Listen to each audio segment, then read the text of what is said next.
Hello నమస్తే, welcome back to my channel. So ఈరోజు mini vlog ఏంటంటే, ఈరోజు శ్రీరామనవమి కాబట్టి అందరికీ శ్రీరామనవమి శుభాకాంక్షలు. మిల్కీని అయితే చక్కగా చూడండి సల్వార్ సూట్ వేసి చక్కగా రెడీ చేసాము.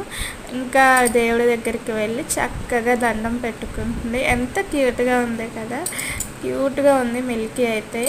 ఇంకా మా ఇంటికి అయితే గంగరెద్దుల వాళ్ళు వచ్చారు. ఆ గంగరెద్దుల వాళ్ళు ఏదైనా పండగ రోజు వస్తే చాలా శుభం అంటారు కదా. సో వాళ్ళకి కాస్త బియ్యం డబ్బులు ఇచ్చి పంపించేసామన్నమాట. ఆ తర్వాత మిల్కీ ఏమో గుడికి వెళ్ళి చూడండి తీర్థం తీసుకుంటుంది. ఎంత చక్కగా మిల్కీ అయితే ఉందో, చక్కగా తీర్థం తీసుకొని తాగి అదిగోండి అలాగా. ఇంకా ఇంటికి ఏమంచి ప్రసాదం తీసుకొచ్చారనమాట, అది తిని మేమైతే ఎంజాయ్ చేసాం. మీరు ఎలా ఎంజాయ్ చేశారో కామెంట్ సెక్షన్లో కామెంట్ చేయండి.